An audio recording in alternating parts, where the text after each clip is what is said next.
बिस्मिल्लाहिर्रहमानिर्रहीम।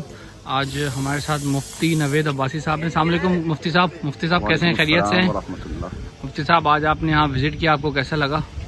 जी देखिए, माशाल्लाह से आज हमारे दोस्त हैं मौलाना अपना शुएब मजनी साहब चैनल में होते हैं। उन्होंने मुझे कहा कि आप वहाँ विज़िट करें, तो यहाँ आए। माशाल्लाह अच्छा लगा कि कौम की इस वक्त खिदमत हो रही है और हमसे भी जो हो सका इंशाअल्लाह आपके साथ ताउन करेंगे। इसी तरीके से हम ऑलरेडी सैलानी वेलफेयर और दीगर इदारों के साथ कर भी रहे हैं जिस हद तक हमसे मुमकिन हो रहा है।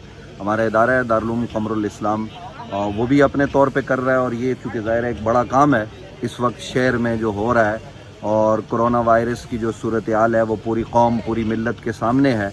और जिस तरीके से लोग घरों में बेरोज़गार होकर ख़ुदकुशी तक नौबत आ चुकी है, तो इस वक्त कोई भी करे कौम की खिदमत जो है वो जिस तरीके से मोहतरम ज़फ़र अब्बास साहब उनकी टीम कर रही है, सारे लोग मिलकर कर रहे हैं, दीगर शोबा ज़िंदगी से ताल्लुक़ रखने वाले अफराद उनसे ताउन करते हैं, तो ये बहुत अहसन काम है। ये बड़े लेवल का काम है। ज़ाहिर है JDC और सैलानी ये बड़े लेवल का काम करते हैं। अल्लाह आलमगीर है, दीगर तंजीमें अल्लाह उनको जज़ाए खैर दे।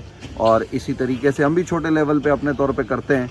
तो हमने यहाँ कहा है कि हमारी किसी खिदमत की ज़रूरत हो कौम के लिए तो हम अपने वॉलंटियर भी देने को तैयार हैं। उसके साथ साथ अगर जगह की ज़रूरत है, कुछ ज़फ़र अब्बास साहब का हमने सुना कि इनके पास राशन वगैरह रखने की जगह नहीं है, तो उसके लिए भी हम वक्त तैयार हैं कि वो अपना राशन वगैरह भी हमारे पास ला कर रख सकते हैं। बहरहाल चूँकि इस क्राइसिस से कोई एक आदमी कौम को नहीं निकाल सकता, ये मिलकर हमें कौम बनकर निकालना होगा। मेरी अल्लाह रब्बुल आलमीन की बारगाह में दुआ है कि अल्लाह ताला सबको मिलकर तफरक़े से पाक होकर बिल्कुल मुसलमान बनकर, बल्कि मुसलमान क्या इंसान बनकर इंसानियत की खिदमत करने की तौफीक नसीब फरमाए। आमीन। बहुत शुक्रिया।